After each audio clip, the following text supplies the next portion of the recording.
Look who's here. Mr. TV, the omnipresent Mr. Mogul, Michael Strahan. Fox NFL Sunday analyst, GMA co-host, also the executive producer of a show on the Audience Channel, DirecTV, Religion of Sports that we'll talk about. It's good to see you again. You too, man. Yeah. Met your son. Yeah. Yeah, handsome fella. Yeah. They kept saying, he looks like his father. I was like, no, he doesn't. Yeah. You should never put that on the kid. But you look like you've slimmed down. My son looks like he's about the same size as you. Well, your son's taller than me, by the way, I think. Yeah. Well, yeah. How much do you weigh now? 245. What was your 48, max when you played? 280 something. When I came in as a rookie, I was like 250 something. They said, we got to put on weight. They don't tell you to eat right. They just say put on weight. So I would eat every fast food. It was like a passport to the worst food in the world. So I was like 285. I felt like an engorged tick. I could not move. I couldn't do anything. So every year I just kind of started losing weight. In my last 3 years, I was between every Friday we weigh in, 252 to 248. Right there. So now, I'm not much off what I used to weigh. Did you get fined if you were overweight? And like $300 a pound. A pound? But it has to be. It was even if you were like if your weight was 250 and you were 250 and 2 ounces, you got to lose that 2 ounces. Go use the bathroom or something, but you got to use it. Wait, lose it. Yeah. Could you get fined for 2 ounces? Yeah, you get fined $300 because that 2 means a pound. And this is Tom Coughlin? Yeah. He was a very forgiving coach. Did he? But looking back, retrospect, did he make you better? Absolutely. Love him. I had my first meeting with him, and I walked out of the first meeting, and I said to myself, I'm doing 1 year with this guy. I'll never play for him again. 1 year, I'm done. I'm not going to play for this guy. I can't. And now, after I retired, I said if I ever had to go back, I could only play for him. He changed. We changed. You understood what his philosophy about teamwork, and he had to learn to treat you as a human being because he very much, you're a football player and everything's all about football. But once he showed that there was a family side and he understood you would see him with his grandkids. You would see him with other players, your players' kids, and you're like, why don't we get that guy? We get the curmudgeon. But why did you go kicking and screaming, you and Tiki, and it felt like there was this... I didn't kick and scream like Tiki. I love Tiki, but I can kick and scream like him. But why did Tiki have such a problem with Tom Coughlin? I don't know. I just think he was at a point where he wasn't in the mood to forgive, and I was at the point where I think I realized that Tom and I had the same objective. We wanted to win, and we just thought about it in two different ways. But once we got on the same page... then we found, hey, we both want the same thing. So I was eager to forgive as long as they helped the team win, and thank goodness I stuck around long enough. But you look at the world of coaching now, of what is permissible. Could Vince Lombardi coach today? No, you couldn't. I was talking to one of the players who I played with, came out with me in '93, who's now a coach, and I said, man, how's it going? He goes, it's great. It's frustrating. I go, why? He goes, the modern player. These guys are out there dancing and prancing, and it's just I think it's a softer league right now as far as the way that the guys go about practice, the way that, the whole, the structure of you can't hit, you can't put on your pads for once a week, and you're only 17 practices in pads throughout the year. I would still be playing personally. I'd be like year 28 right now or something if it were like that. Because it's a totally different mentality, I think, than what you had to have back in my time. But I don't want to be that old guy like back in my day. Did you leave at the right time? Yeah, absolutely. 15 years. But I get so many people come up to me and they go, why'd you quit so early? I'm like, I was 15 years. That's an eternity. Yeah, and then when I look, I didn't realize I played that long until I sit there with Howie and I sit there with Terry, and they're like, I played 13 years, 12 years. And I'm going, man, why was I dumb enough to stick around for 15? I must have been somewhat insane. But it's a long time, but I enjoyed it, and I finished on a high note, and there was no need for me to go back.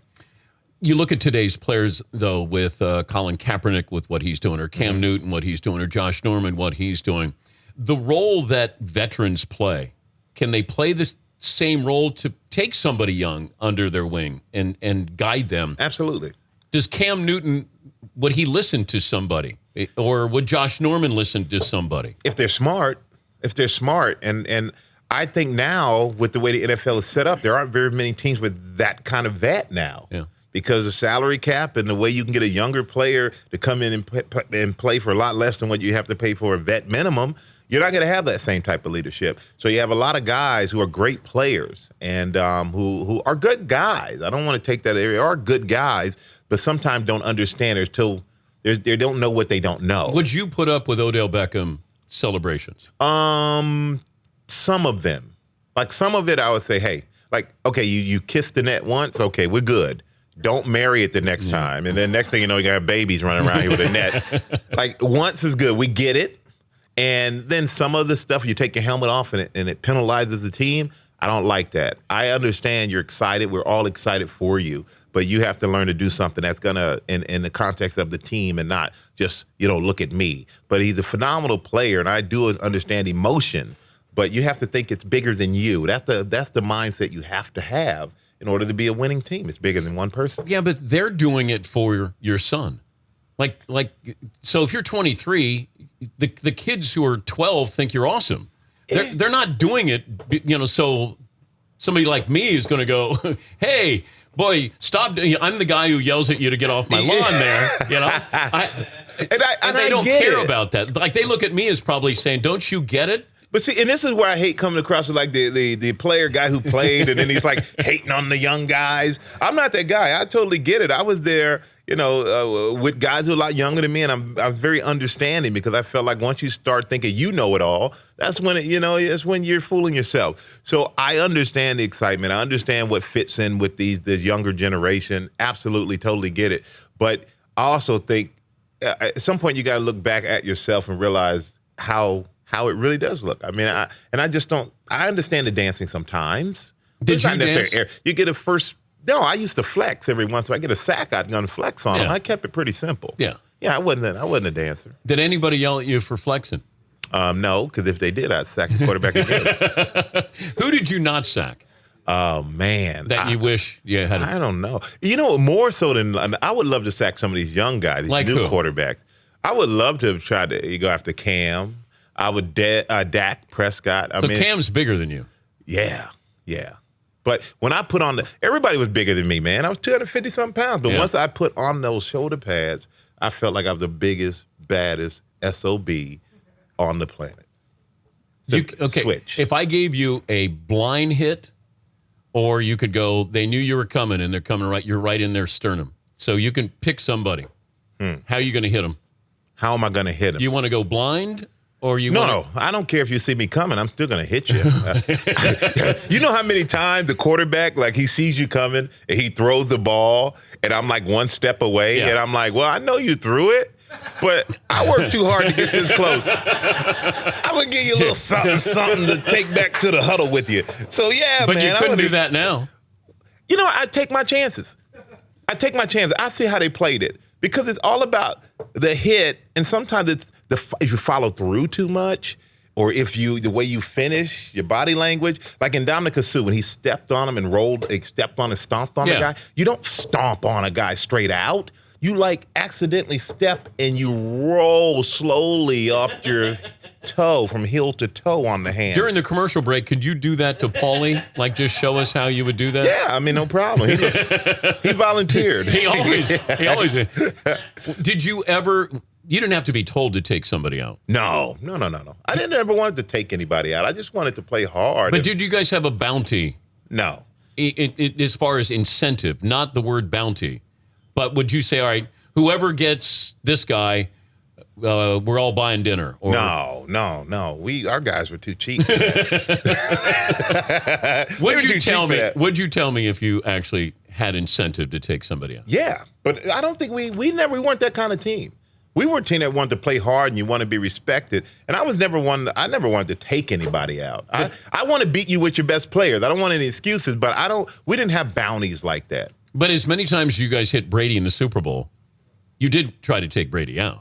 No, we just tried to win the game. We were hitting him so often and so fast from the beginning of that game. We're looking around like, okay, they're tricking us. Like, they're tricking us. This is not – maybe they're setting us up so we can rush so fast and they'll throw a screen over our head or something. But then we realized once he was cursing out the line, this is real. He's not cursing these guys out for nothing. He's kind of pissed that we're getting to him. That's a big advantage for you guys. Oh, yeah. Because now all of a sudden you're starting to see cracks in the armor with the undefeated team. And yeah, but one thing about him as opposed to a lot of other quarterbacks, because one thing, when it's no better feeling as an athlete when you know you're dominating a team or some guy so much that you can look in his eye and you can tell he's like, I don't want to be here. And Brady never had that look. Some of his guys did. His linemen did. But he never had that look. And that's the one thing I respect about him. This guy, he's a competitor, man. And as pretty as he is, as beautiful as his family is, his pretty wife, quarterbacks get all the pretty women. He is a fierce competitor. And I think we all walked out of that game as winners, of course, but with a lot more respect for him in that aspect. Who whined, though? Who whined? Man, who whined? I don't know. Who whined? Like during the game, you sack him. I don't know who whined, but I do miss the noises they made. It's not. I mean, you hit a quarterback and you just hear like life leaving his body. It's like that was awesome, man. I gotta say that was awesome. I missed that, but I don't know if anybody really whined, because if you were whining, then we really were gonna try to give you a little something. Jerome Bettis said that he ran over a guy and he actually heard him whimper. He said, he goes, I felt bad because he tried to tackle me and I ran him over and I could just hear this. I said, Bus, I understand that, man. Did he name names? No, he did not name names. Michael Strahan putting on a clinic, how to get away with things after you get up off the pile there. How to get away with murder. Yes. So you're stepping on Paulie's hand. So when the lineman would be on the ground, you might get a piece of his hand when you're standing up. Yeah, you might put your knee into his stomach when you're getting up and slowly put your foot on his, whatever you may get your foot on, and just kind of push down very hard and roll off it. Now you get a little scream. People talk about Larry Allen, that defensive players would get the Larry Allen flu. Oh, you call Allenitis. Allenitis. That's what we called it, yeah. I never got it. You weren't afraid of. I know a few guys who have, but I'm not calling them out. All of a sudden, the guy's been healthy the whole year. Oh, I pulled my groin. Big boy, you weigh 350. You don't run fast enough to pull a groin. Why was Larry Allen so bad? Because he was like a block of granite. I mean, the guy was wider than his desk. He was the strongest guy in the NFL. He was mean. He was just he didn't say anything. It's one thing, right? When somebody talks smack, you're going to get me fired up. Larry, you say something, he just goes, and that was his, like he was happy. And he freaked you out. So Larry he was very intimidating and very strong. And once he got his hands on you, it was over. Yeah. Who's the other lineman, though? Who gave you trouble where... Not that you would get the flu. Well, no, I wouldn't get the flu. I think the only guy who every time I consistently went up against him, I was like, oh boy, this could go either way. It was Larry's teammate, his guy right next to him, Eric Williams. Oh, because Eric was mean.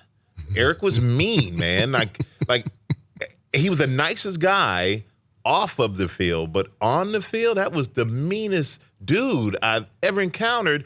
I always used to watch when they used to play, Green Bay Packers, and Reggie White, rest in peace, was there. And he's playing Reggie. And Reggie was a preacher. We all know that. The minister of defense, the nicest guy, Reggie White, out there just saying, the Lord is coming, and then he sacked your quarterback. But he wasn't going to fight anybody. Eric Williams, every time they played, Reggie White's trying to fight him. You got the preacher out there. The man of peace is out there trying to fight you. It shows how crazy he was, because he would throw the ball, and if you turned to look instead of chasing after, he just punch you in the back of the head. And they throw the flag, and he would go, okay, that don't mean anything. I'm going to do it again. He was just intimidating. He's Michael Strahan. He and Tom Brady and Gotham Chopra are the executive producers of Religion is Sports. It's a 6-part documentary series. It premieres tonight at 8 Eastern and Pacific, exclusively on Audience on both DirecTV and AT&T UVerse. What can we expect out of this documentary? Well, Tom Brady and I are finally teammates, so expect that. And Gotham Chopra, Deepak's son, he and I got together years ago and talked about working on something. And this is like something that has been in the back of his mind, I guess, and in his heart for a long time. And it explores sports in a different way, not just, okay, this is a great sports story about this athlete, or this is about the athlete, the arena, or the stage that is set in the fan. And we find out how sports transcends just entertainment for people, how it kind of can shape or cultures or a community. And it doesn't have to be the biggest sport in the world, but we did NASCAR, which is really an amazing story about how it helped the soldier who went to Afghanistan, lost both legs, how it helped him come back from that, and the melding of man and machine. Because he talks about growing up, that was the biggest thing for him. Mm-hmm. And then he's talking about man and machine and how NASCAR is the ultimate bond of that. And then you see him walking on 2 metal legs. But we have Dale Earnhardt Jr. in there as well, and Kurt Busch, and just how the fan ties in with the sport and ties in with the athlete. We do the Calgary Stampede, something that, I never understood it, but now it gives you a great understanding of man and beast and why it's so important. The rise of UFC.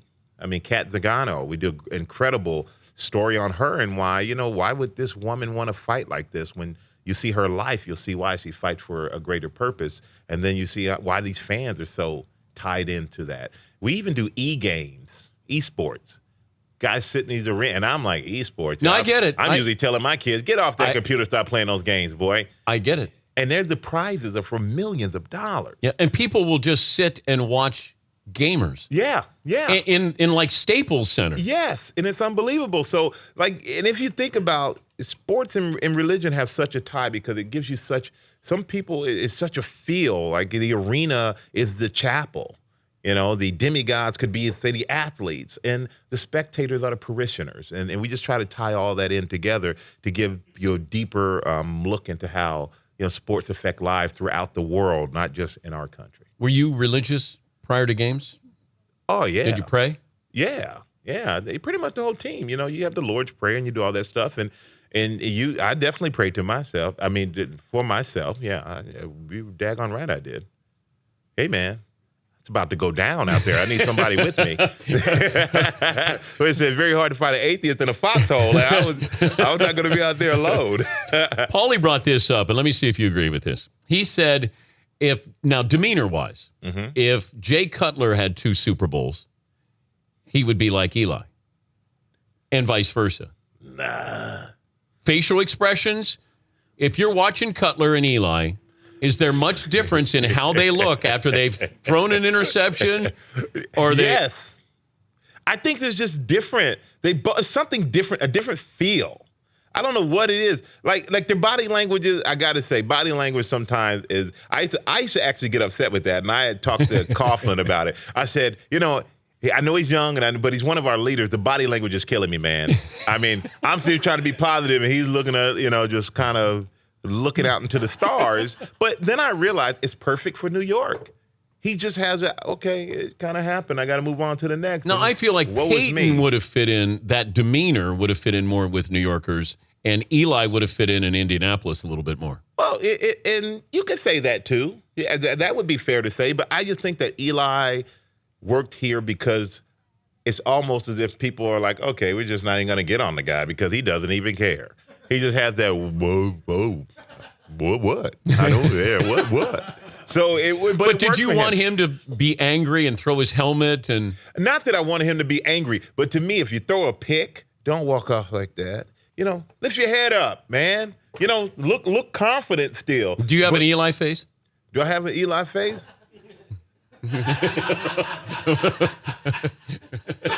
I don't know what's going on. That's what I always got. So, but he would, and Cutler, I don't know, just the body language of Cutler. Eli gives the body language of, oh man, I just disappointed people. Whereas Cutler gives the body language of, well, I just disappointed people, but I don't give a damn. It's a different feel, different thing. But you see Peyton the way he is and Eli, and they're brothers, and they're completely different. Right. Completely different. And and for me, it was important before every game to go around and touch every player and every equipment manager, coach, everybody who worked in that organization, because it was an accountability thing. Like I gave you a pound, or I touched you on your shoulder, or I shook your hand. I'm owe it to you, and I'm accountable to you at what I do out here on the field.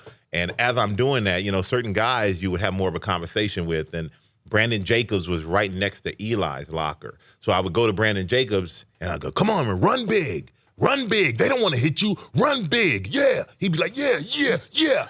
And then right next to him is Eli. And I just had to look at Eli and go, have fun, young man. Have fun. And just smile at him. Like Brandon was like, Eli was like, have fun. And I did. When I was at the game last night, I saw Eli after the first touchdown. I was like, have fun, young man. That's our thing. He's Michael Strahan. He partners with Tom Brady and Gotham Chopra, the executive producers. It's called Religion is Sports, 6-part documentary series, which premieres tonight at 8 Eastern and Pacific, exclusively on the Audience Channel, Channel 239 on DirecTV. Great to see you, Mike. Thank you for stopping by and not hurting any of the Danettes. Oh, no, I would not do that to these handsome guys. A lot of facial hair, though, going on. Yeah. Fritzy's having double hernia surgery tomorrow, by the way. They've been making fun of me saying it only counts as one surgery, but it's my groin and my abdomen, and they're just kind of downplaying it like it's not that big a deal. Well, your groin and your that's kind of one. Kind of one surgery. It's all happening while I'm on the operating table one time. Oh, yeah. So that's considered one surgery. But there's two different parts of my body that they're going to be. Well, they're very close.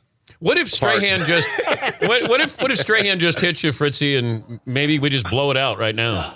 Can I just kind of punch it back in? Well, can I ask you how you got him? I had a previous surgery that caused the abdomen to get herniated. And the groin, I don't know how that happened, but there's definitely a right. He didn't do anything there. physical, Mike. Oh, yeah, I was wondering if no, there was nothing remotely athletic involved. Yeah, okay. Just being out of shape. How long you laid up? I promised these guys that hopefully I'll be back the Monday after Thanksgiving after the surgery tomorrow. They actually, I got the look like we hope he takes more time off. The Dan Patrick Show, weekday mornings on Audience.